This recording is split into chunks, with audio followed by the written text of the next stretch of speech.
В 21 веке уже пора забыть про понятие личное пространство. Никакого личного пространства сегодня уже не существует. Социальные сети собирают о нас все данные, от возраста и места жительства до наших отношений, банковских счетов и переписок с друзьями. Камеры наблюдения на улицах в некоторых городах уже оснащены системой распознавания лиц. И от сбора наших данных уже никуда не спрятаться.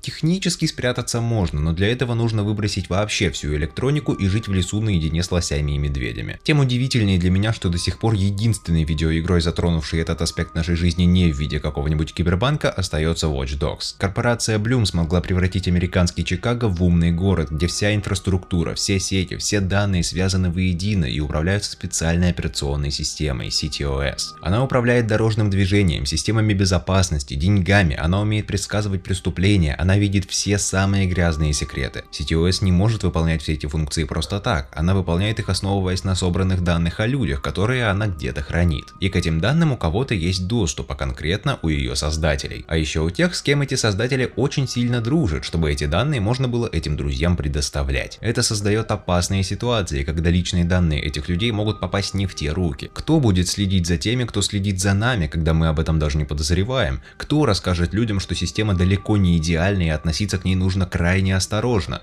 Хакеры. CTOS — это огромный и очень сложный механизм, один из сложнейших во всей IT-индустрии. Чем сложнее любой механизм, тем больше у него слабых мест, как бы его ни старались укрепить и сделать более защищенным. У кого-то всегда будет пропуск внутрь. Один из таких людей — Эйден Пирс, главный герой Watch Dogs. У него есть доступ к CTOS, и он может управлять ей так, как хочет. Он может отключить свет в целом районе, он может подглянуть в квартиру случайного человека, он может украсть деньги с чьего-то счета в банке. Все потому, что CTOS дает ему такую возможность. При желании он может и что-то более веселое с ней сотворить, и если может он, то может и кто-то еще. Добро пожаловать в мир Watch Dogs, где ни один житель громадного мегаполиса не находится в безопасности, но даже не знает об этом. И мир, где все на это плевать хотели с высокой колокольни. Видите ли, концепт Watch Dogs действительно хорош и свеж, и я был моментально заинтересован, когда впервые услышал про игру. Вот только ее сюжет рассказывает совершенно не про это. Конечно, он затрагивает эту тему, но очень поверхностно. Главное здесь совершенно другое. Эйден со своим напарником Дэмиеном вторглись в отель Мерло, чтобы натырить денег у элитных постояльцев. Но их обнаружили, а в отеле было что-то ценнее денег. Настолько ценное, что владелец этого отеля, босс местной мафии Лаки Куин, готов защищать любой ценой. Он заказал атаку на этот дуэт, и за Эйдена взялся Морис Вега. Он подстрелил колесо машины Эйдена, когда тот ехал на ней со своей 6-летней племянницей, и в результате аварии она погибла. Поэтому он отправился мстить этим людям, и спустя 11 месяцев после этого события и разворачиваются действия игры. Но пока не будем о сюжете, оставим его на попозже. Watch Dogs — это очень интересная игра. Мало кто ее любит, и в первую очередь потому, что Ubisoft ее жестоко подставила. И я даже не говорю про тот печально известный даунгрейд графики, вот хрен бы с ним. Вся маркетинговая кампания основывалась на том, какой это крутой экшен именно про хакеров. Весь город повинуется вам, стоит лишь нажать одну кнопку на смартфоне. Но по факту игра получилась совершенно не про это. Да, Эйден у нас хакер, и он действительно умеет взламывать огромное количество устройств, от ноутбуков до светофоров, от смартфонов до трансформаторов, от камер наблюдения до серверов CTOS. Но проблема в том, что взлом не имеет абсолютно никакой глубины. Он всегда сводится лишь к тому, что нужно на секунду зажать квадратик, или какая там кнопка есть на Xbox или ПК, и на этом все, больше делать ничего не нужно.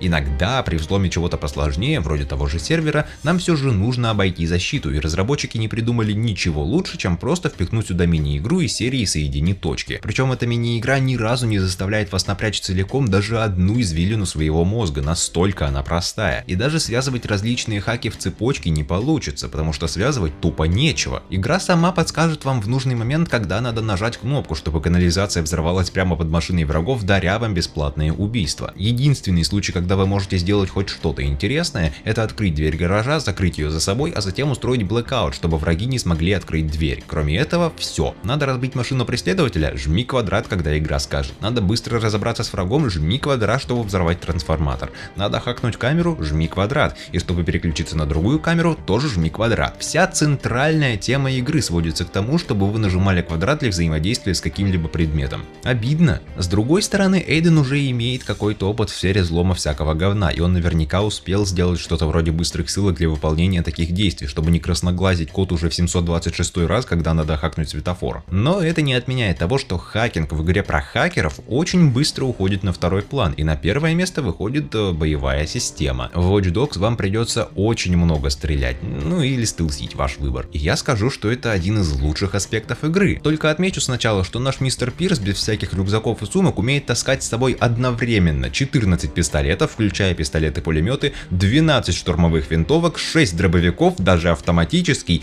5 снайперских винтовок, 2 гранатомета, 16 бомб и 8 гранат. Под кепкой все это носит, видимо. Мне кажется, даже в GTA столько оружия с собой носить нельзя. Но да кому какая разница, если Watch Dogs это, наверное, самая близко подобравшаяся к Джону Уику игра. Есть стволы, из которых можно стрелять с высочайшей точностью, есть отдельная кнопка, которая активирует замедление времени, есть паркур и фриран, и есть экзекуции с разными видами оружия. Сложите все это вместе и получите очень красивые перестрелки, в которых вы расправляетесь чуть ли не с десятками негодяев.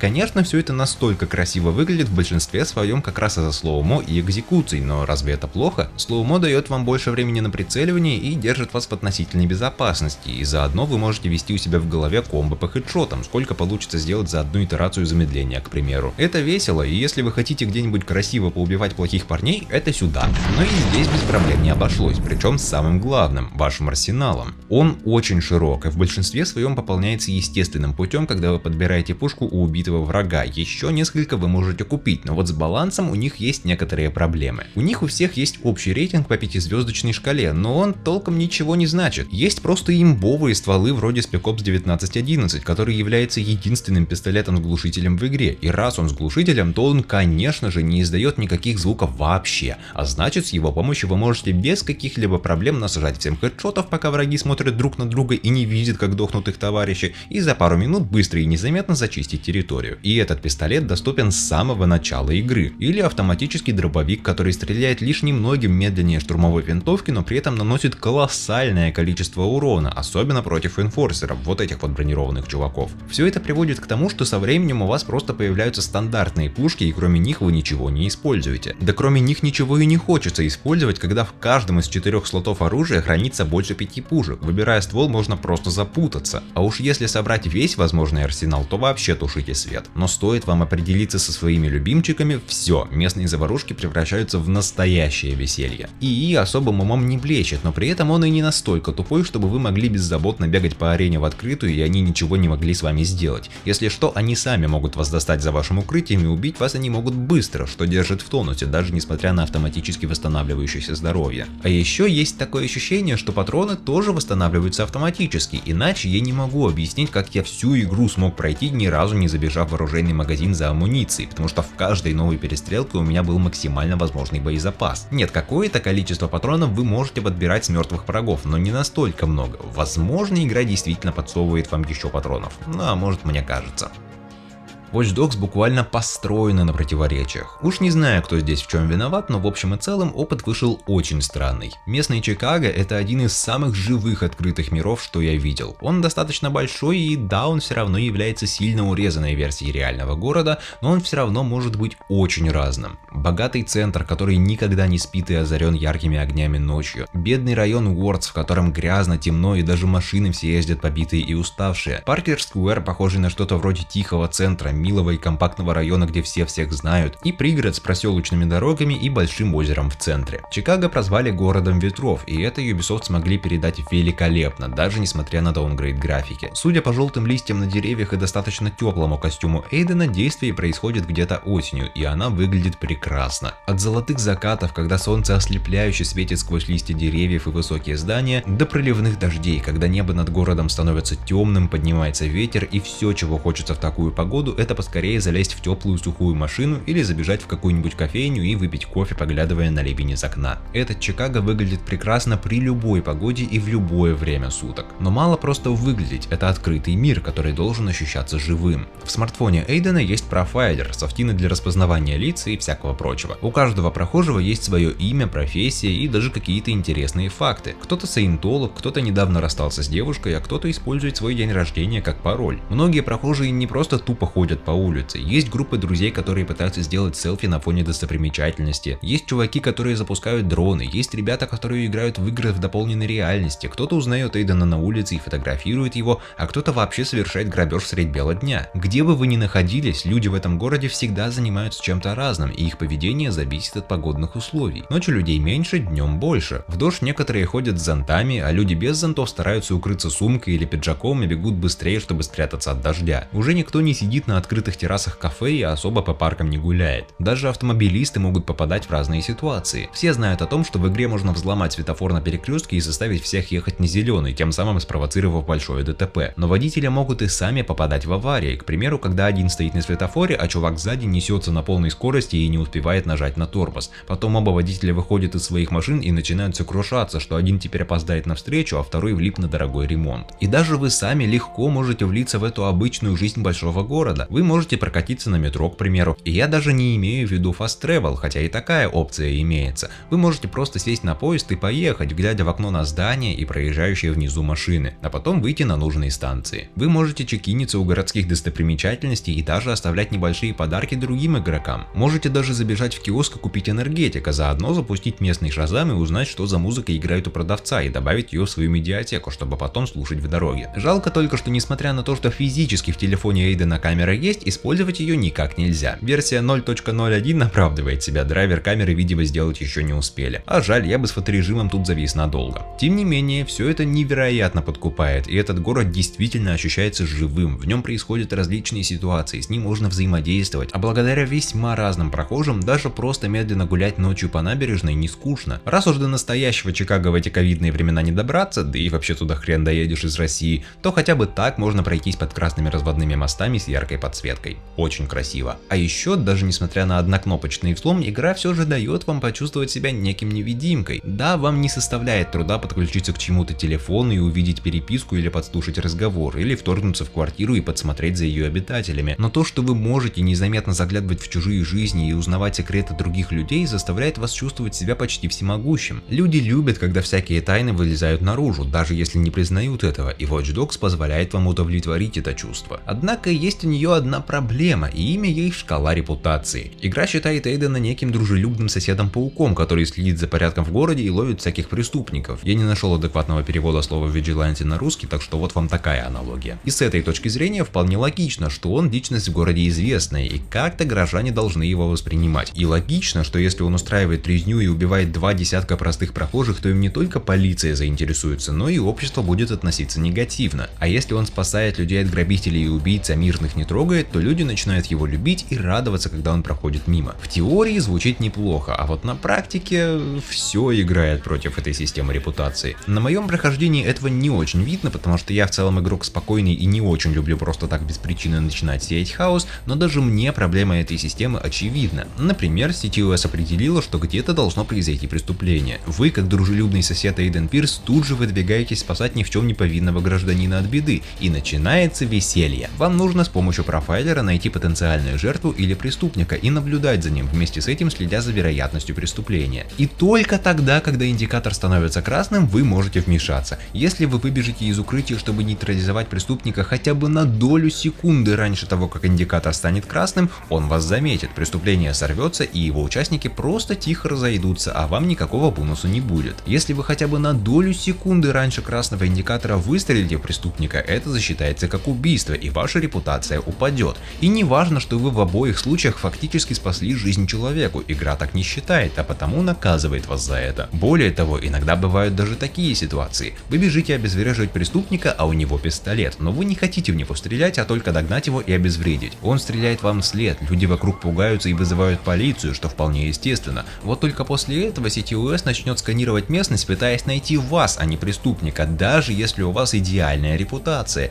Если вы каким-то совершенно магическим образом не уйдете от этих сраных зеленых долбанных кругов, то вам придется иметь дело с полицией. А пытаясь уйти от нее, вы вполне можете случайно сбить на машине нескольких прохожих, подорвать что-то и тоже кого-нибудь убить, и так ваш рейтинг поползет вниз. Один вопрос: какого хрена? И ведь даже наказание за плохой социальный рейтинг — это то, что люди будут узнавать вас на улице как того самого плохого парня-анархиста и будут заявлять о вас в полицию. А их звонок можно моментально отменить с помощью одного гаджета, который глушит сеть вокруг. Это все. Если вы чуть что не так сделаете, ваш рейтинг идет вниз. Поднять рейтинг можно только спасая людей от преступников, а вот снизить его есть 1001 способ. Даже просто быстро погонять по городу не получится, потому что машины скользят очень широко, а большинство улиц Чикаго маленькие и узкие, так что при заносе на высокой скорости вас легко может вынести на тротуар, где вы снесете машины нескольких прохожих, чем опять же снизите свой рейтинг, а еще на вас могут заявить в полицию. Эта система социального рейтинга не имеет никакого смысла и только мешает, и все, что с ней можно сделать, это нахрен выкинуть отсюда, но разработчики этого, увы, не сделали. Вождение, кстати, в игре хорошее, я хз, чего к нему все так придрались, и это я говорю как человек, который очень любит гоночные игры, и чуть ли не треть всех игр, которые я прошел за свою жизнь, это гонки. Машины тут достаточно тяжелые, в плане, что это именно приятный натуральный вес, у них отзывчивое управление, и даже можно без проблем почувствовать разницу между передним, задним и полным приводом. Сейчас прозвучит странно, но между компактным городским хэтчбеком и маслкаром с большим V8 под капотом ощущается гигантская разница в скорости. Я к тому, что в Watch Dogs 2 на какой бы машине вы ни ехали, они все ощущаются медленными, даже если вы катите на самом быстром суперкаре в игре и быстрее он ехать уже не может. Вероятно, это связано с тем, что отношение масштаба машины и окружения во второй части другое, и здания там ощущаются больше, дороги шире, и машины на экране из-за этого кажется меньше, ну и поток движется быстрее, поэтому ощущение скорости серьезно страдает. В первой же части с этим нет никаких проблем, и если дешевый переднеприводный седан может ехать просто шустро и чуть быстрее потока, то на дорогом спорткаре только и успевай вилять между машинами, пока по сторонам буквально пролетают целые кварталы, а заносы и скольжения, помимо того факта, что вас может выбросить на тротуар, выполнены действительно круто, прям ощущается, как эти 1,5 тонны металла на высокой скорости теряют сцепление, а потом беспощадно пытаются его найти, выпуская облака дыма из-под колес. Я даже рискну и скажу, что физика машин в оригинальной Watch Dogs лучше, чем не только во второй части и Legion, в которую я еще не играл, но там уже по видео видно, что все плохо, но даже лучше, чем в отдельной гоночной серии The Crew от той же Ubisoft. Из игр этих ребят круче машины катаются только в Драйвер Сан-Франциско, но чему-то хорошему здесь должен быть противовес, и это полиция. Сами по себе полицейские погони неплохие, они могут заставить вас попотеть, но они жутко не сбалансированы. Если вы сядете на поезд, полиция ничего не сможет сделать с вами, и вы скроетесь. Если вы сядете в лодку, полиция ничего не сможет сделать, и даже вертолет за вами летать не будет. Зато пока вы на земле, то вертолет — это ваш самый главный враг, потому что в вертолете сидит снайпер, который, мать его, вообще никогда не мажет. И если вы остались без колес, то у вас есть считанные секунды, чтобы найти новые, потому что этот снайпер может завалить вас с пары ударов, а палящие по вам наземные полицейские делают вам еще веселее. Конечно, вы можете разблокировать скилл, который позволяет временно отключать вертолет, уж он-то точно должен помочь. Но нет, ведь просто посмотреть наверх — это абсолютно невыполнимая для Эйдена задача, особенно в машине, поэтому если вертолет завис прямо над вами, то даже с этим скиллом вы ничего не сможете с ним сделать, и он продолжит вас стрелять. А как насчет скана CTOS, с которого начинаются некоторые погони? Обычно он инициируется, когда о вас заявляют в полицию, и этот скан нужен полиции для того, чтобы определить нарушителя и его точное местоположение. И когда система начинает вас искать, вам остается только молиться, чтобы она вас не нашла, потому что эти зеленые круги заполняются очень быстро, когда вы находитесь в их зоне действия. Они могут наслаиваться друг на друга, появляться в совершенно неожиданных местах, двигаться с такой скоростью, что даже быстрейшие машины в игре с трудом могут от них оторваться, а когда вы применяете подавление коммуникаций, то этот скан лишь на несколько секунд деактивируется, после чего снова включается и начинает заново вас искать. Единственный способ скрыться от него и не нарваться на полицейскую погоню — это в течение какого-то времени оставаться вне зоны этих зеленых кругов с 0% определения, и такие кошки-мышки могут натурально продолжаться несколько минут. Это невероятно бесит, и когда в очередной раз видишь на миникарте этот сраный скан CTOS, уже начинаешь чуть ли не вслух посылать к чертям всех, кто придумал этот идиотизм. Причем идея эта неплохая, но ее можно было реализовать нормально. К примеру, заранее обозначить статичные места, которые покрывает сканирование, и отказаться от передвигающихся точек. Как они нахрен вообще работают? Уже было бы проще и более справедливо по отношению к игроку. Маятник снова наклоняется в сторону хорошего, и здесь у нас сайд-контент. И это очень обширная тема, которая сама по себе тоже не является однозначно хорошей или однозначно плохой, потому что есть хорошие сайд-миссии, есть воистину крутые, а есть что это за хрень только что была. К хорошему я могу отнести сайд-квесты, которые обозначаются на карте. Их три вида: бандитские убежища, контракты наемника и криминальные конвои. Первые — это по сути обычные замесы с врагами, какие вы видели и во время сюжетной кампании, только здесь одного конкретного плохиша нужно нейтрализовать нелетально, а потому лучше использовать стелс. Ну или же придется за этим чуваком гоняться на машине. Этих убежищ 16, и отличаются они только местоположением, так что наскучивают они достаточно быстро. Контракты наемника уже интереснее. По сути это гонки, но они все разные. Где-то вам нужно гонять по чекпоинтам, одновременно скрываясь от полицейского сканирования. Где-то надо посреди пути менять машины, чтобы запутать систему. Где-то нужно ехать как можно аккуратнее, где-то гнаться за плохими парнями и так далее. Уже разнообразие, уже хорошо, а раз у меня еще и нет никаких проблем с вождением в игре, то мне это еще и приятно играется. Этих контрактов 46. Ну и конвои тоже интересная штука. Как и в некоторых миссиях основного сюжета, вам известен маршрут плохих парней, и ваша задача не дать им доехать до места назначения. И у вас есть свобода выбора. Вы можете устроить хорошую засаду ближе к концу маршрута, а можете поехать прямо к ним и столкнуться с ними лоб в лоб. Причем не всегда цель требуется убить, в этих случаях хватит просто бомб или гранатометов. Иногда главного чувака надо просто нейтрализовать, и здесь уже нужен другой подход. Можно превратиться в снайпера, а можно просто устроить перестрелку посреди города, и когда уже никого не останется, спокойно подбежать к цели и нелетально ее вырубить. Тоже неплохие задания, коих в игре 18, но благодаря тому, что только вы решаете, как устранить цель, открывается куча возможностей, и в эти задания можно прям залипнуть. Но есть игры в дополненной реальности, и это как-то... что? Есть кэш-ран, где вы можете бросить вызов своему скиллу паркура. Ну, технически, потому что весь паркур в игре это просто бег с зажатой кнопкой, я не шучу, и Эйден сам перепрыгивает через все препятствия, вам нужно только следовать заданному маршруту и собирать монетки, не попадаясь на красные черепушки, которые дают штрафное время, на этом вся игра. Но если это показалось каким-то скучным, то вот вам Envision. В этой игре вы просто отстреливаете каких-то розовых тараканов-пришельцев, которые приходят волнами, и все. Даже никакой нормальной награды в этой игре нет, вы просто стреляете в этих пришельцев и ничего больше, вам даже двигаться с места не надо, и я даже не уверен, что у этой игры есть конец. Примерно то же самое можно сказать про вышки CTOS, куда же без вышек в играх Ubisoft, которые ну вообще ни о чем. Вам надо просто забраться на крышу, найти замок для одной или двух дверей, чтобы можно было пройти, и все. Решение этих задач настолько очевидны, что это наскучивает уже на третьей вышке из 13, а в награду они только помечают различные объекты на карте. Но есть еще кое-что действительно интересное, и имя ему цифровые трипы, или цифра кайф в российской локализации игры. Это уже отдельные игры, которые полностью меняют весь геймплей Watch Dogs. Их 5, и начнем мы с малого. Конспирация — это трипы сезон пасса, в котором вам нужно обнаружить злобных киборгов и стрелять им в колени или локти.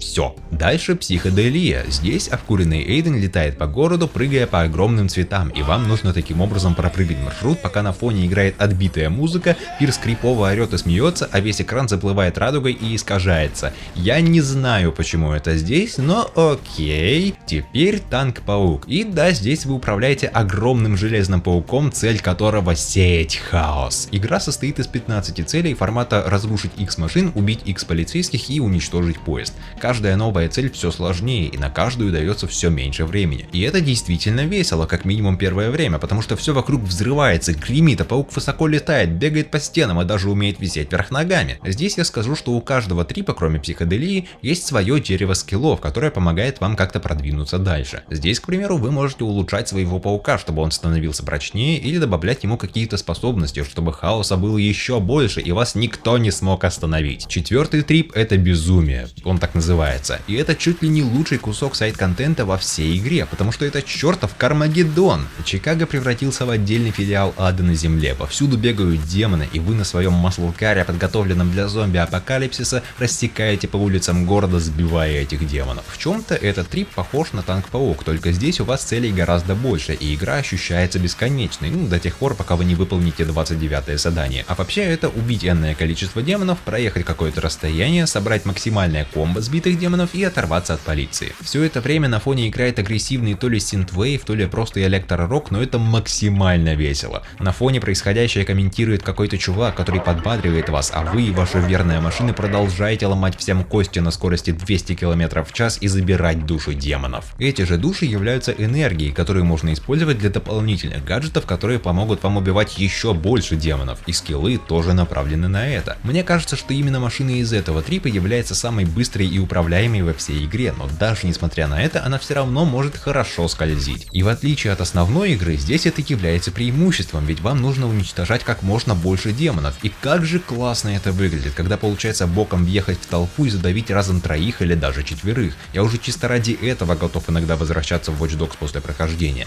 Но впереди еще один трип, который называется одиночество. И сюда разработчики, видимо, вложили больше всего старания, потому что это просто фантастическая вещь. Весь город погрузился во тьму, CTOS захватила власть, и теперь по всему Чикаго ходят роботы с камерами вместо головы. Вы единственный, кто может освободить город, а для этого нужно взламывать генераторы, которые и создают всю эту тьму в своих районах города. И этот трип полностью оправдывает свое название. За все время вы не встретите ни одной живой души. На улице лишь брошенные машины и никого вокруг. В освобожденных районах просто тихо, а в захваченных темно и гуляют роботы. Это даже выглядит стрёмно. Поначалу вы почти полностью беззащитны, и все, что вы можете сделать, это вырубить робота сзади. Остается только стелс, не попадаться в их поле зрения и не бегать, потому что они быстро вас услышат. Услышат, обнаружат, станут излучать радиацию, чтобы дезинтегрировать вас, и убежать от них уже вряд ли получится. Поэтому тихонько. Исчитерить с помощью машин не получится. Вы можете передвигаться на них по освобожденным районам, но как только вы въезжаете в захваченную зону, двигатель глохнет моментально и включается парковочный тормоз, не говоря уже о том, что движущуюся машину заметят роботы. Так что использовать их как быстрый пропуск первой пары десятков метров пути к очередному генератору надо крайне осторожно. Каждый освобожденный район, всего их 19, дает вам 1 очко улучшений, и здесь они абсолютно необходимы для выживания. Каждый апгрейд критически важен. Эйми ремень и Эйми пушка помогут отключать роботов на какое-то время. Первый особенно полезен, когда вас окружают. Есть улучшение взлома генераторов, чтобы он происходил быстрее и с большего расстояния, потому что чем дальше, тем больше роботов спаунится. Под конец их становится действительно очень много, и спрятаться от них становится крайне сложно. И тем чаще вам приходится принимать решения за считанные мгновения.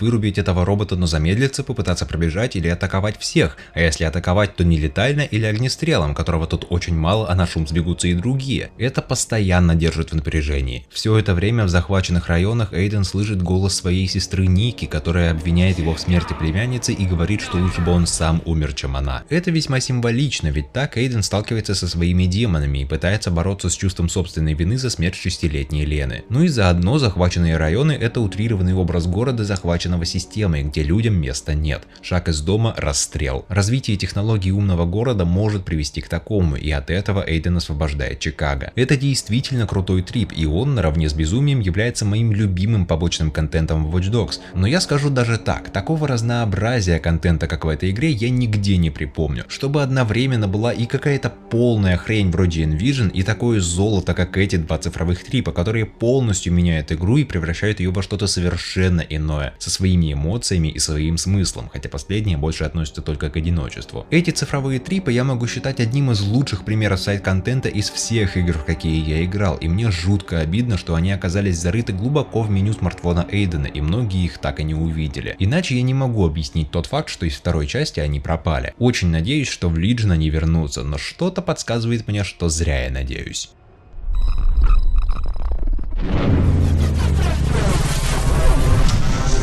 Возвращаясь к сюжету, я не скажу, что он плохой, но он все равно какой-то странный. Весь замес здесь в том, что Пирс со своим напарником вламываются в сеть отеля ради денег, а потом происходит что-то, из-за чего на них организовывают нападение, в результате которого у Эйдена погибает племянница, и поэтому он хочет отомстить. И от игры в таком сеттинге ожидаю, что это будет как-то органично связано со всеми этими компудахтерами, хацкингом, и по пути в сюжет адекватно все эти темы раскроет. Но потом оказывается, что этот напарник Эйдена по имени Дэмиен так хочет хочет снова работать с ним, чтобы найти тех, кто на них напал, что похищает его сестру, и главной целью Пирса на протяжении 80% игры становится освобождение ее из заточения. Проблема только, во-первых, в том, что перед похищением мы так ее толком и не узнаем, что приводит к тому, что игроку на эту Ники в целом плевать, хотя он должен хотеть ее спасти. А во-вторых, по каким-то причинам процесс спасения сестры сопровождается сплошным сюжетным бэктрекингом на протяжении чуть ли не половины всей игры. Дэмиан, похитив Ники, все же заставляет Эйдена выполнять свои поручения и дает ему IP-адрес, который он накопал, чтобы Пирс выяснил, куда он ведет. Приводит он к захваченному бандитами кварталу Росси Фримонт, в который мы и пытаемся пробраться половину игры, и мы посещаем его 3 раза. Сначала исследуем через камеры наблюдения изнутри, потом скрытно ведем внутри Бэтбага, одного из этих бандитов, которого мы переманили на свою сторону, чтобы тот выкрал нужные данные, но его обнаруживают, и поэтому Эйдену приходится идти туда самому. Шутка, повторенная дважды, уже не является смешной, а на 3-й раз она вызывает уже косые взгляды. Если выпилить из этой цепочки сегмент с нашим чувачком, каким бы прикольным он ни был, а он прикольный.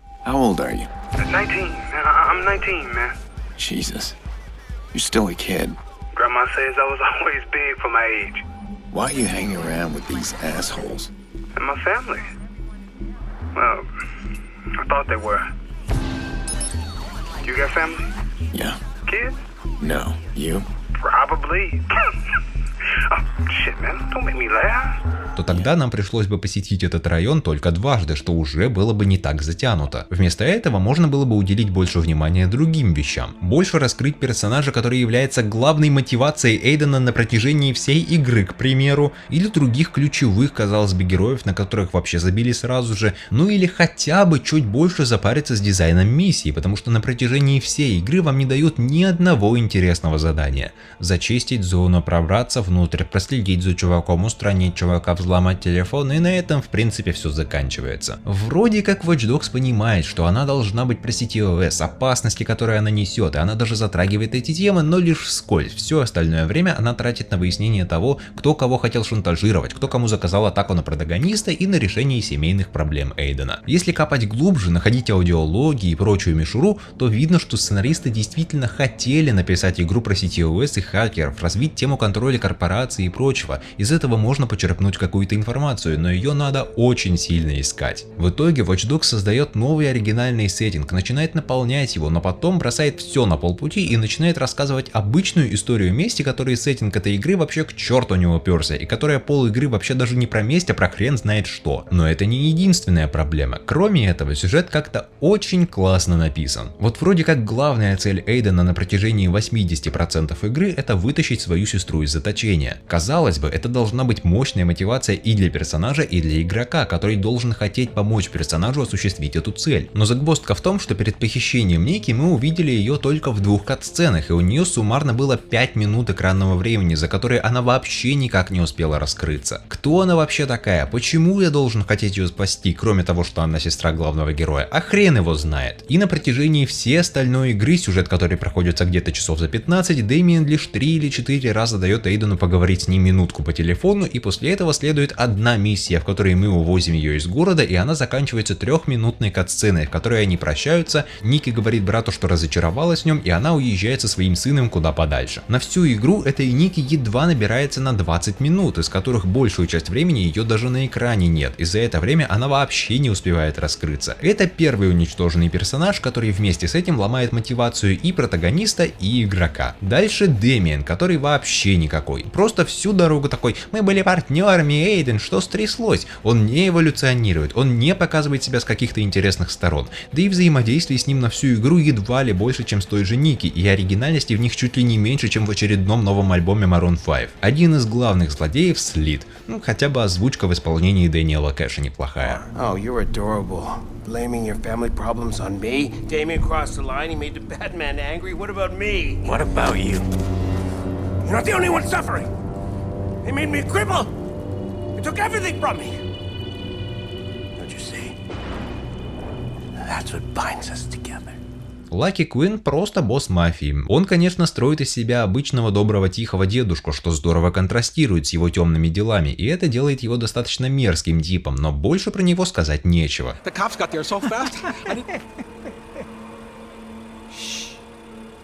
Quiet now.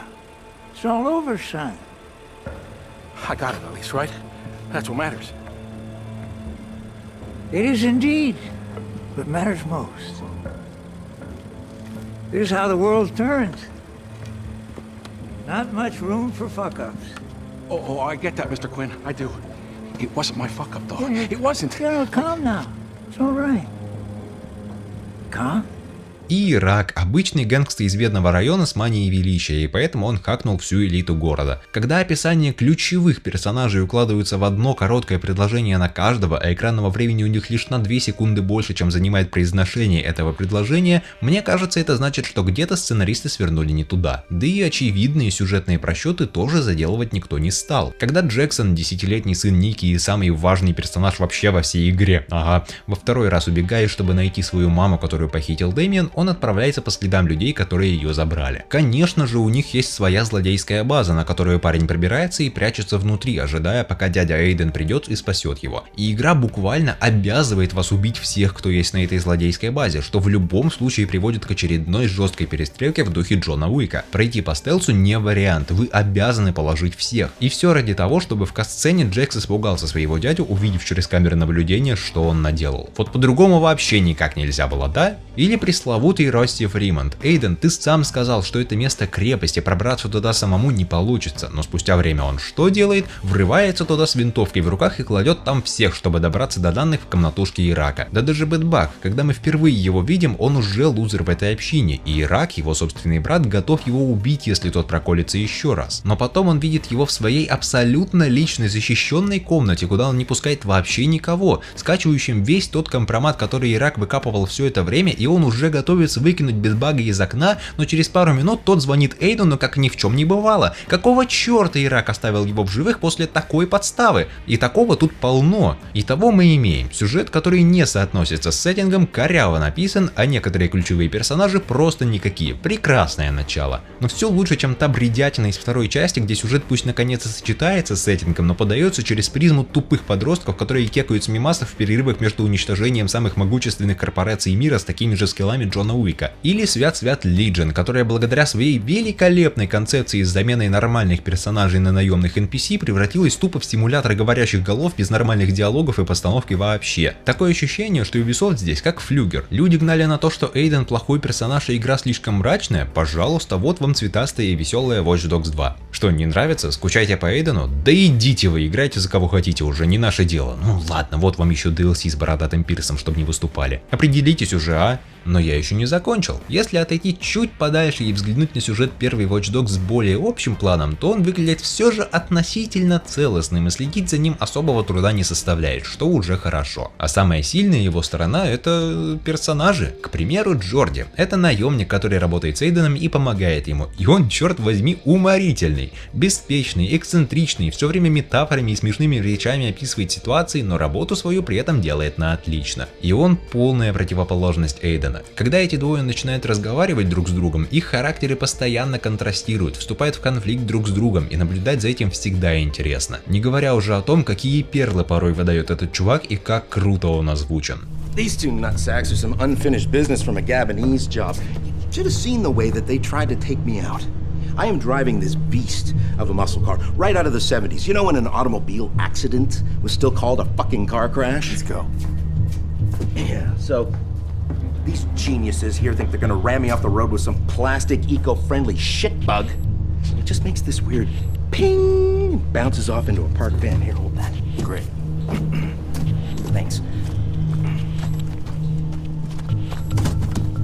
This is what I have for you. It's a sticky bomb. See? It sticks. Cool, huh? So these two idiots are sitting in their car moaning and whining. They're all fucked up. I don't know whether to laugh at them or scream at them. Finally, I just pulled out my .45 and slammed a couple of rounds into their fat faces. So that's what I have. You deal with all this for me? No way. We could just do that. Do that. Yeah, it's like a practice round. What do you think, fellas? Practice round? Jordy, I don't need a practice round. No, just let me get a little clearer. Jordy! Fuck. Примерно то же самое можно сказать про Рэя Тибоуна Кенни, только он больше похож на какого-нибудь реднека и имеет большее значение в сюжете, а потому прописан чуть глубже. Он был одним из главных разработчиков сети ОС, но потом он понял, для чего оно может использоваться, и попытался это исправить. Этой попыткой заслужил статус легенды среди местных хакеров. Он спровоцировал большой блэкаут в 2003 году, погрузив во тьму половину штата Нью-Йорк, из-за чего погибло 11 человек. Это его тяжелый груз, от которого ему никуда не деться, но он попытался, поселившись в провинциальной дыре и прописавшись в баре. Okay, Bloom doesn't know what hit him. We've got a window. Damn. I wish I'd known you years ago. The things we could have done. Don't worry. We'll do lots in Chicago. You got your virus ready for me? More or less. More or less? More. It'll work. I think. What does that mean? I'm walking into the lion's den. Don't be dramatic. You reach their servers, this thing will work. And you're the legend Claire has been raving about. The what? Who? Never mind.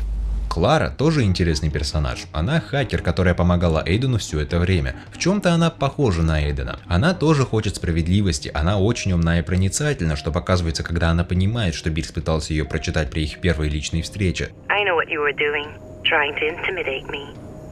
Very textbook. Stepping into my personal space, the stare, physical contact. You're trying to look for cracks.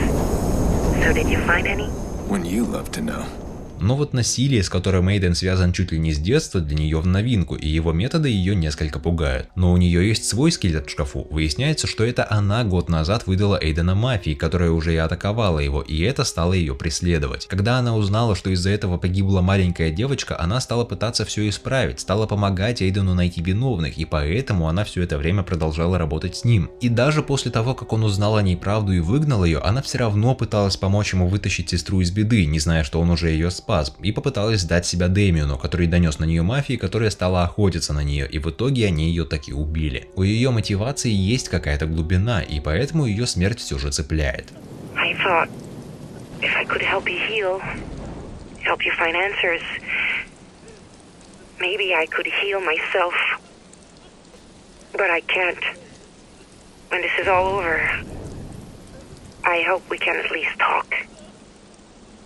Or if not, at least I can't disappear.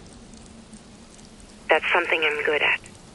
И вот, наконец, сам Эйден Пирс, наш рыцарь в темном тренче. Многие считают, что это самый стандартный плоский 40-летний мужик, который хочет мести, и ничего интересного в этом персонаже нет. Это можно понять, ведь именно такое первое впечатление он производит. Причем большинство подобных комментариев я видел от русскоговорящего сообщества, но тут больше следует винить шедевральную российскую локализацию игры, которая просто уничтожила все то хорошее, что в ней осталось. Спасибо, Денис, за трудности перевода. Выпуск про Watch Dogs считаю одним из лучших.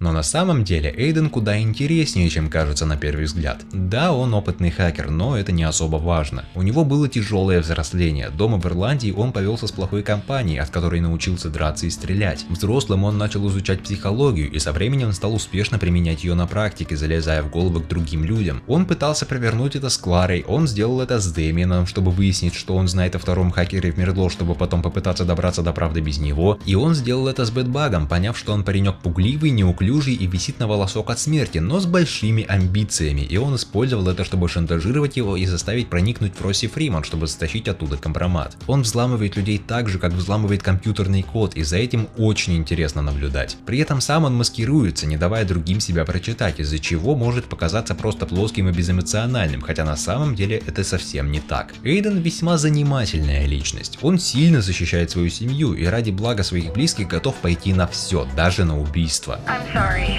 I overreacted. You just make me so crazy sometimes. Uh-huh. Come on back, okay? I promise I won't freak out on you. Aiden? You're going after that creep, aren't you? Well, You're doing it right now. I can't believe you. it's not like that. Stop being a hero, Aiden. Let it go. Let what? Yeah, the call's breaking up. I can't hear you. No, you can hear me perfectly. You need to stop right now. Yeah, hello?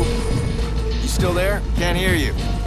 Okay, gotta go. Ugh! Это ставит под вопрос его моральный компас. На своем пути к совершению мести над теми, кто убил его племянницу, он убил чуть ли не сотни человек, в том числе лидера крупнейшей гангстерской группировки города и босса местной мафии. Сколько таких же семей он в итоге тоже разрушил. Финальная битва с Дэмианом еще веселее. Геймплейно это единственный раз, когда игра делает хоть что-то интересное, потому что все заданные ранее правила переворачиваются вверх дном. Вы взламывали инфраструктуру, чтобы отрываться от преследователей, теперь инфраструктура останавливает вас. Вы использовали блэкаут в одном маленьком квартале, чтобы удрать от копов, теперь вы отрубаете весь город. Вы взламывали маленькие устройства, чтобы было удобнее пройти, теперь вы подключаетесь к спутнику и выключаете всю CTOS. В игре уже есть пример в лице Кенни, когда он с благими намерениями отрубил половину штата, пытаясь показать уязвимость системы, но повлек этим смерти невинных людей. Теперь Эйден делает то же самое просто ради мести. И финальная его фраза перед самыми титрами. I don't look back anymore. I don't regret. I look forward. Everything is connected, and I'll use that to expose, to protect, and if necessary, to punish. На первом прохождении несколько лет назад я опешил, когда услышал ее. Я не понял, какой эффект она должна иметь. Я подумал, что ее задумывали как эпичную концовку, но она звучит устрашающе. Потому что ее произносит человек, который сотворил все, что я перечислил выше. И это выглядит как мужик, решивший, что он знает, что правильно, а что нет. Кто заслуживает жить, а кто нет. И теперь собирается вершить правосудие, основываясь на своих убеждениях. Благодаря CTOS он получил такую власть, какой еще ни у кого не было. И он решает распоряжаться ей так, как сам посчитает нужным.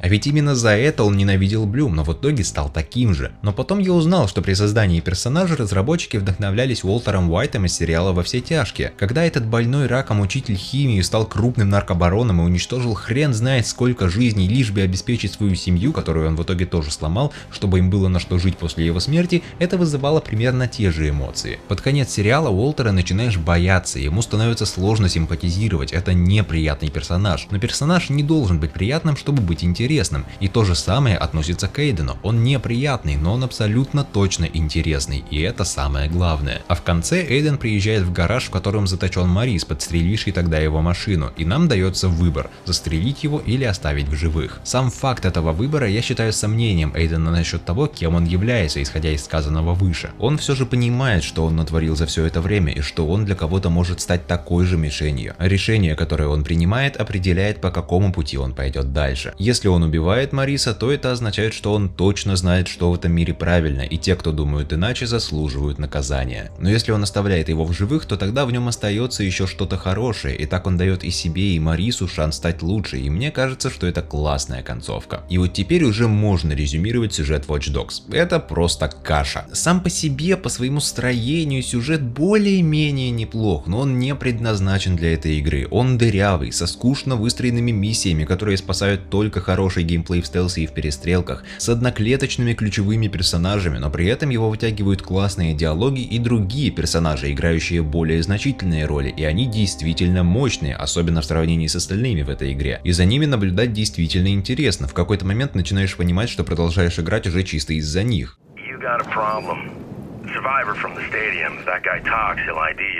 Survivor? How did that happen? I'm guessing he didn't die. Я не могу сказать, что тут все плохо, но и до хорошего уровня тут еще идти и идти. В каких-то местах история просто сияет и вызывает достаточно сильные эмоции, в других хочется просто удалить к чертям игру и забыть ее за такой идиотизм. То ли сценаристы работали на полставки и все плохое в этом сюжете это дело рук какого-нибудь уборщика, который был на смене вместо них, то ли Ubisoft намеренно делала так, чтобы потенциал проглядывал, но во всем остальном все было очень среднячково, только вопрос, зачем им это. Но своего они добились, за упущенный потенциал действительно обидно. А что если я скажу вам, что у Watch Dogs было сюжетное дополнение? Да, вы не ослышались. Просто на основную игру, видать, все забили настолько, что, судя по статистике трофеев в PSN, лишь около 2% игроков Watch Dogs хотя бы начали играть в Bad Blood. А жаль, ведь дополнение вполне неплохое. Оно рассказывает историю Ти-Боуна, который собрался валить из Чикаго после концовки основной игры, но внезапно в проблемы ввязался его некогда друг и бывший коллега Тобиас Фрюер, который потерял из-за него работу и стал бездомным. Поэтому Рэй решает, что будет честно помочь ему, так что этим этим мы и занимаемся все 10 миссий или где-то часа 4-5 геймплея. И это дополнение делает все, что должно делать хорошее DLC. Берет за основу базовую игру, расширяет ее и исправляет какие-то косяки. В данном случае это касается даже сюжета, потому что написан он куда адекватнее, чем в основной игре. Персонажам, на которых положили болт раньше, уделили гораздо больше внимания и раскрыли их лучше. И даже сами миссии стали самую малость интереснее. Адекватность сценария берется, видать, из-за куда меньших масштабов, как в плане хронометража, так и в плане самих событий, потому что дополнение гораздо более приземленное и компактное. В нем вообще всего 3 основных персонажа, и в таких масштабах налажать тупо сложнее. Персонажи это сам Рэй Кенни, Тобиас, который в основной игре фигурировал лишь в одной миссии, и Хакер Дефолт, чья сюжетная линия раньше длилась аж 2 миссии и состояла в том, что он сначала стырил компромат у Эйдена, а потом Пирс вернул файлы и вырубил его. Здесь же и Фрюер, и Дефолт полноценные персонажи со своими арками и развитием, что очень приятно видеть. Дефолт антагонист дополнения, он открыл охоту на Кенни, как выясняется, потому что в Блэкауте 2003 по устроенного Тибоуном погиб его брат, и добраться до него он решил через Тобиаса. А Фрюер бездомный, параноик и сидит на каких-то то ли веселых таблетках, то ли наркотиках. Он не доверяет Кенни, когда тот решает ему помочь, но соглашается, и со временем они все же снова находят общий язык и снова становятся друзьями. В конце он даже был готов рискнуть своей жизнью, чтобы выручить Тибона. В общем и целом весьма бодрый и легкий сюжет, который оставляет после завершения куда более однозначные впечатления, чем основная игра. Here, be a fixer. What? I can't do that. Yes, you can. This is your moment, man. Just be like one of those shadowy guys in one of your comic books. It's graphic novel. Is it done? It is done. Both of them? Yes, both targets are terminated. Alright. Good. Default will want to see the bodies. I'll send you the location.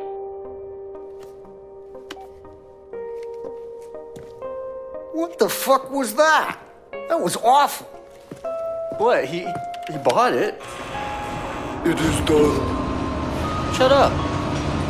Дизайн квестов тоже стал интереснее. К примеру, уже во второй миссии Тобиаса похищают и увозят в багажнике машины. Нам надо его найти по сигналу GPS с его телефона, но есть нюанс. У него садится батарейка, поэтому сигнал показывается всего пару секунд, после чего следует несколько секунд тишины. Поэтому приходится предсказывать, куда может поехать машина, и ехать только на примерное местоположение, которое было актуально некоторое время назад. Простой концепт догнать цель становится гораздо интереснее благодаря одной такой мелочи. Офигенно же! Дальше круче. Третья миссия покажется вам очень знакомой по своему строению, если вы играли в Watch Dogs 2, а все потому, что вторая часть взяла механики отсюда. Вот эта игра про соединение точек переехала, и вместо отдельного экрана она стала частью окружения, так что вам надо двигать персонажа, чтобы поймать лучшую перспективу. Но есть еще места, куда вам надо пробраться, но вы не можете, и здесь на помощь приходит Юджин. А Юджин — это отец радиоуправляемой машинки из второй части. Он тоже умеет проезжать через узкие проемы, взламывать всякие штуки, и у него даже есть электрошокер, чтобы вырубать мешающих охранников. Он только прыгать не умеет, ездит чуть медленнее и не такой юркий, но суть. На те 4-5 часов, что длится сюжетная часть DLC, этих механик хватает, чтобы разбавить обычный геймплей Watch Dogs, но на этом все не заканчивается. Здесь тоже есть свой сайд-контент, к примеру, расследования. В основной игре они тоже были, но не настолько яркие. Здесь 2 сюжетных линии. В одной Блюм назначила награду в $100 000 за поимку Эйдена Пирса, который свалил из города, и нам нужно помочь ему замести следы, чтобы наемники не смогли его отследить. Ничего особо сложного, покататься по меткам на карте, кое-что повзламывать, вырубить пару наемников, но аудиолог Пирса, который серьезным голосом зачитывает рецепт бананового хлеба, того стоит.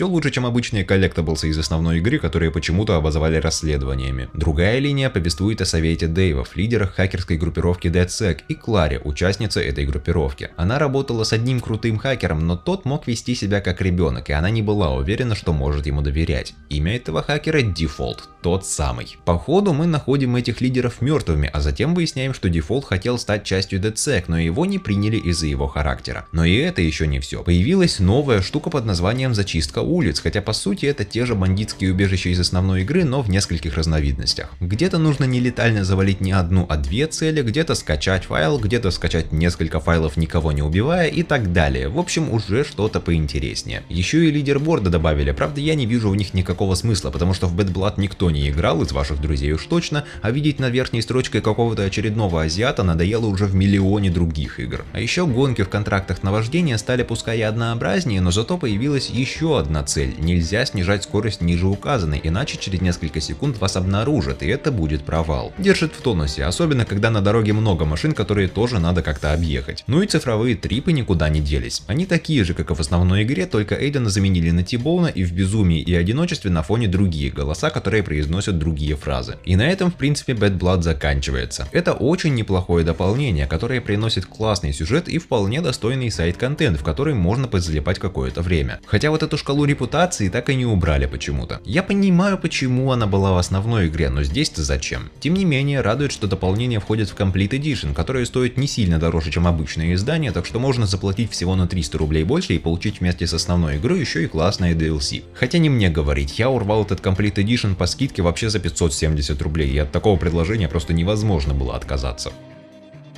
Еще одна вещь, оказавшаяся незаслуженно обделенная вниманием, это музыка. И я даже не про трек-лист медиатеки Эйдена, хотя он очень даже ничего, много альтернативы, легкого рока, чуть-чуть электронщины и пара даже неплохих песен в жанре рэп, что для меня стало неожиданностью. Но чтоб спокойно жилось и голова не болела у того человека, который решил, что хорошая идея будет вставлять бессмысленные, непропускаемые новостные вырезки между песнями, которые играют с телефона персонажа, тем более, когда они еще и все время повторяются. Chicago police have issued a warrant for the vigilante, Aiden Pierce. However, Chicago's citizens are cheering Pierce on. With so much citizen support, police are having a hard time getting any tips on his whereabouts. Но я не об этом сейчас, а о саундтреке авторства Брайана Рейцела. Его можно хоть сейчас пойти послушать на каком-нибудь Spotify или Apple Music, но то, что вы там услышите, скорее всего вам не понравится. Потому что тот саундтрек, который вышел в официальный релиз, это почти полностью музыка из кат-сцен, и то не всех, где она преимущественно очень спокойная и тихая, и в отрыве от игры она слушается достаточно уныло. А вот остальные 75% саундтрека так и остались лежать в файлах игры, и только народные умельцы смогли вытащить из файлов стингеры, отдельно записанные куски музыки, которые игрой динамически формируются в музыкальное сопровождение, как-то их склеить и свести, а потом выложить на всякие ютубы. И именно эта музыка заслуживает наибольшего внимания. Само собой, она в основном электронная и состоит из различных синтезаторов, но она невероятно круто вписывается в тон игры и передает настроение. К примеру, настроение Эйдена, когда он вместе с Кларой нашел заброшенный бункер CTOS, который считался городской легендой, но вот теперь ему остается только запустить генераторы, чтобы попасть внутрь и изучить вообще что к чему. Впервые за долгое время у него хорошее настроение, он даже начинает подкалывать свою напарницу, и здесь можно услышать, как он единственный раз за всю игру смеется. На улице яркий закат, на небе почти безоблачно, и синтезаторное соло на фоне высокими нотами подчеркивает наконец-таки приподнятый дух Эйдена, который вот-вот попадет в некогда легендарное, а ныне забытое место. Или миссия, где нам надо подвести какого-то чувака, когда весь район на локдауне и полиция повсюду. Надо ехать скрытно, а в конце чувака неожиданно встречает Лаки Куин. Через всю миссию проходит фокус на перкуссии, но затем потихоньку начинает появляться простой, но мрачноватый синтезаторный риф, который дополнительно нагнетает атмосферу. А в конце музыка внезапно, как и встреча с боссом мафии, становится громкой, раскатистой и хаотичной, хотя состоит примерно из тех же элементов, и лично мне этот сегмент что-то прям крепко в голову засел. И подобных примеров по всей игре куча, почти каждая миссия содержит в себе какой-нибудь музыкальный бриллиант. И даже моменты, где особо ничего не происходит, только вы находитесь в зоне с врагами и пытаетесь порешать их всех по стелсу, сопровождаются сопровождаются ненавязчивым, но очень напряженным эмбиентом, который заставляет вас чувствовать, будто вас в любой момент могут обнаружить, и сердце начинает биться чаще. Саундтрек великолепный, и я считаю, что его должны были хоть как-то отметить, но в итоге игру ни разу не номинировали за это, а лучшие композиции так и остались навечно сидеть в файлах игры, которую когда-то стало модно гнобить. И раз уж я здесь, то можно и про графику пару слов. Да, на том пресловутом демо на E3 игра выглядела значительно лучше, чем релизная версия, и даже моды, пытающиеся вернуть графику из той демки, не до конца справляются с этой задачей. Но даже в таком виде она все равно выглядит круто. Да, это кросс-ген проект, который вышел спустя всего полгода после старта продаж PS4 и Xbox One, и кроме них вышел еще и на старых консолях, но он не выглядит устаревшим. Как одна из первых игр текущего поколения, да, и это нормально. За что ее точно можно похвалить, это за освещение. Ночные огни заливают Чикаго желтоватым светом, и на контрасте с почти черным небом эти ночи выглядят очень натурально. Кат-сцены всегда подчеркивают мрачноватый тон сюжета, используя сильно затемненные фоны и яркий, контрастный, но мягкий свет на самих персонажах. Дождь выглядит восхитительно даже сейчас, спустя 6 лет после выхода игры. Капли дождя создают рябь на лужах, отражения на асфальте настроены практически идеально, а машины, едущие на высоких скоростях, оставляют за собой массивные хвосты водных брызг. Даже несмотря на даунгрейд, находиться в этом городе и взаимодействовать с ним все равно очень приятно. В отличие от оптимизации, потому что она ужасная, хотя вы про это наверняка и без меня знаете. Больше всего от лагов и фризов пострадали те, кто играют на ПК, и я с таким сталкивался. Но для меня стало удивлением, что даже версия для PS4 может на пару секунд превратиться в слайд-шоу после завершения миссии, к примеру. Здесь тоже встречаются небольшие просадки кадров, что выливается в нестабильную работу вертикальной синхронизации, а следовательно в разрывы изображения, преимущественно в верхней части кадра. Да и сама PS4 все время ревет своим вентиляторчиком, да так, что даже куда более графонистая The Last of Us Part 2 поднимает столько же шума. И это на шум жалуется владелец PS4 Slim со значительным отрывом самой тихой версии PlayStation 4, и это после всех обновлений и патчей. Не надо так.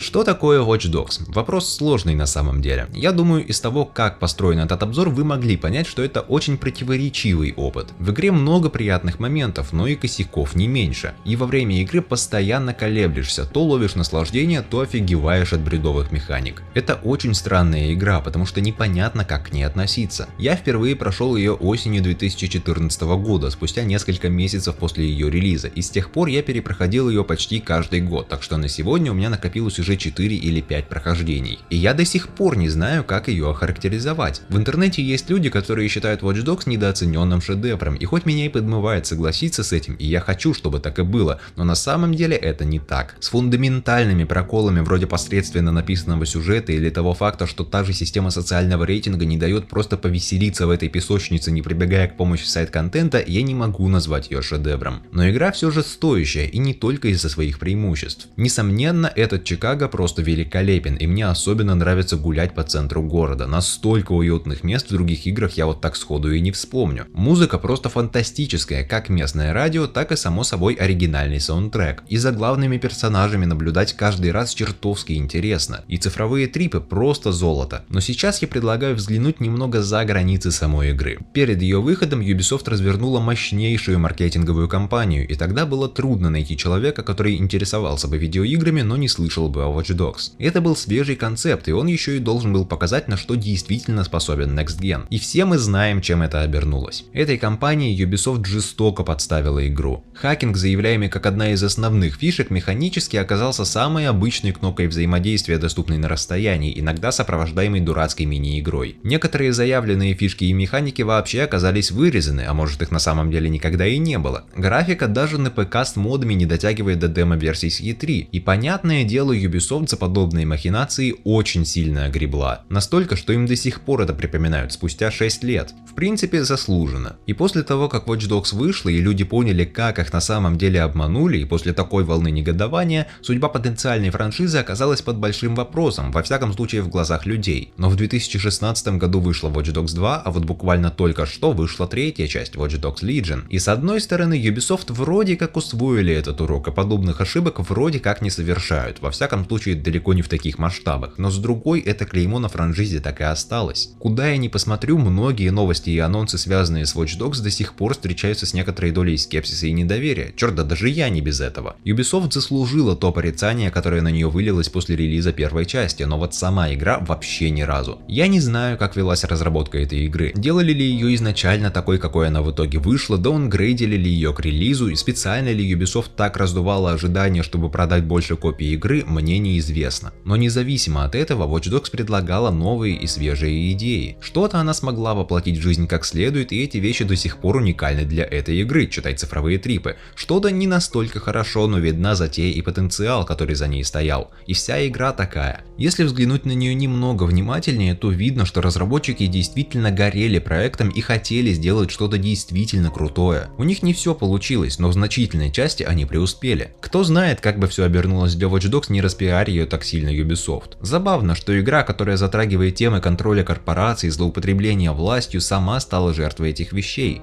Было бы забавно, если бы не было так грустно. Но даже несмотря на все вышесказанное, я считаю оригинальную Watch Dogs одной из лучших игр Ubisoft, даже при том, что я не так уж и много их игр даже начинал проходить. И пока что мне не очень нравится, в каком направлении идет франшиза. Watch Dogs 2, конечно, основательно улучшила геймплей, но с сюжетом там дела обстоят, на мой взгляд, даже хуже, чем в первой части. Legion новостями, пресс-релизами и различными обзорами она меня уже успела разочаровать, и я не уверен, что хочу в нее играть. Может быть, когда-нибудь, когда на нее будет скидка типа 50% или больше, но и то не факт. Уж очень меня настораживает эта схема с наймом любого NPC. Нормального сюжета с этим сварить не получится, как ни крути, и пока что мои опасения подтверждаются материалами других людей и игровых изданий. Поэтому остается сохранять традицию раз в год перепроходить первую Watch Dogs. Я и не против. Игра все же хорошая, и поразвлекать недельку-другую может более чем. Но я все равно буду ждать новых вестей о Watch Dogs. Мне интересно, какой выйдет четвертая часть, а она будет, в этом можно не сомневаться. Я хочу, чтобы серия достигла настоящих высот, чтобы без компромиссов. Она этого заслуживает, особенно после того, как больно ей сделала Ubisoft в самом начале ее пути.